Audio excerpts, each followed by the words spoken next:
एक घने जंगल में एक शरारती सा बंदर रहता था जिसका नाम मिट्ठू था। मिट्ठू को खेलना कूदना और मस्ती करना बहुत पसंद था, लेकिन उसे सबसे ज्यादा केले खाना पसंद था। एक दिन जंगल के सभी जानवर मिलकर पिकनिक करने वाले थे। हाथी, खरगोश, हिरन और तोता सब ने मिलकर खाने की तैयारी की। खरगोश एक बड़ी सी केले की टोकरी लेकर आया। जब सब जानवर नदी के पास खेलने चले गए तो अचानक केलों की टोकरी गायब हो गई। जब सभी जानवर वापस आए तो टोकरी वहां नहीं थी। सब बहुत परेशान हो गए।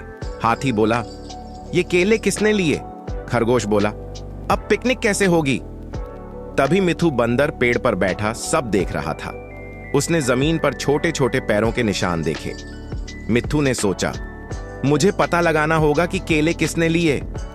मिट्ठू उन निशानों के पीछे पीछे चल पड़ा।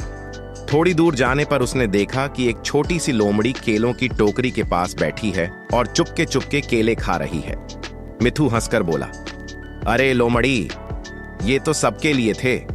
लोमड़ी शर्मिंदा हो गई और बोली, मुझे बहुत भूख लगी थी, इसलिए मैंने ले लिए।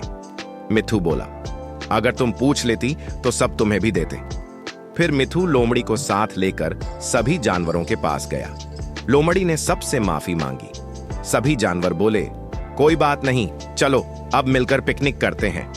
फिर सब ने मिलकर केले खाए, खेल कूद की और बहुत मजा किया। जंगल में हंसी और खुशी फैल गई। एक घने जंगल में एक शरारती सा बंदर रहता था जिसका नाम मिट्ठू था। मिट्ठू को खेलना कूदना और मस्ती करना बहुत पसंद था, लेकिन उसे सबसे ज्यादा केले खाना पसंद था। एक दिन जंगल के सभी जानवर मिलकर पिकनिक करने वाले थे। हाथी, खरगोश, हिरन और तोता सब ने मिलकर खाने की तैयारी की। खरगोश एक बड़ी सी केले की टोकरी लेकर आया। जब सब जानवर नदी के पास खेलने चले गए तो अचानक केलों की टोकरी गायब हो गई। जब सभी जानवर वापस आए तो टोकरी वहां नहीं थी। सब बहुत परेशान हो गए। हाथी बोला, ये केले किसने लिए? खरगोश बोला, अब पिकनिक कैसे होगी? तभी मिट्ठू बंदर पेड़ पर बैठा सब देख रहा था।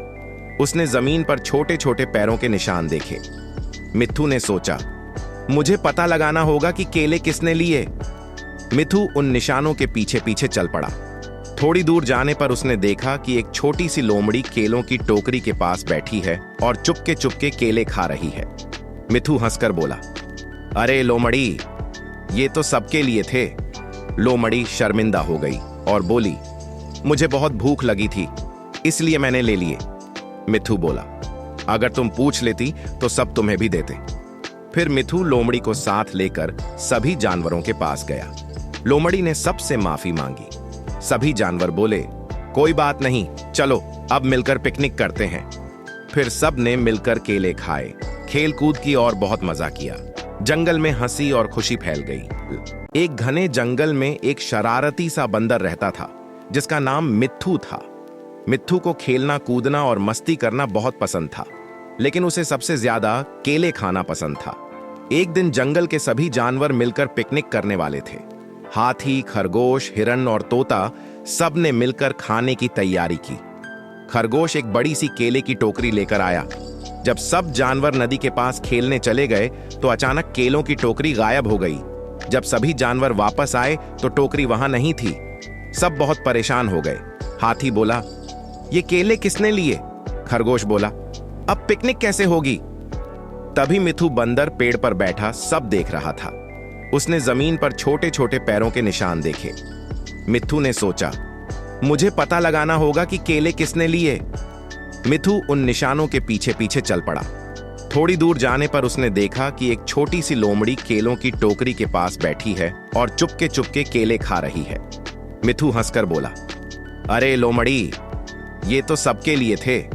लोमड़ी शर्मिंदा हो गई और बोली, मुझे बहुत भूख लगी थी, इसलिए मैंने ले लिए। मिट्ठू बोला, अगर तुम पूछ लेती तो सब तुम्हें भी देते। फिर मिट्ठू लोमड़ी को साथ लेकर सभी जानवरों के पास गया।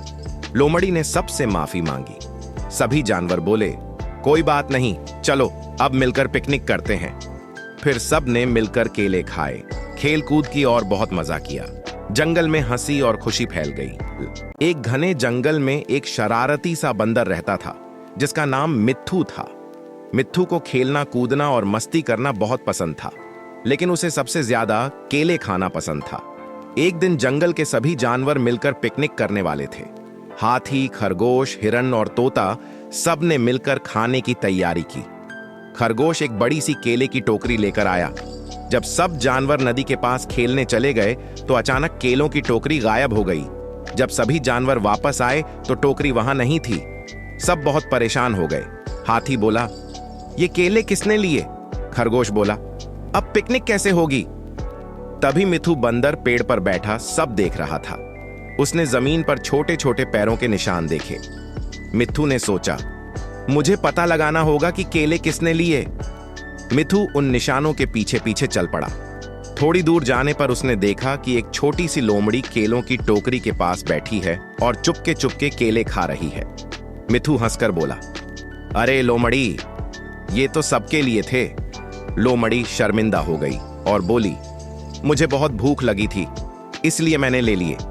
मिथु बोला, अगर तुम पूछ लेती तो सब तुम्हें भी देते। फिर मिथु लोमड़ी को साथ लेकर सभी जानवरों के पास गया। लोमड़ी ने सबसे माफी मांगी। सभी जानवर बोले, कोई बात नहीं, चलो अब मिलकर पिकनिक करते हैं। फिर सब ने मिलकर केले खाए, खेल कूद की और बहुत मजा किया। जंगल में हंसी और खुशी फैल गई।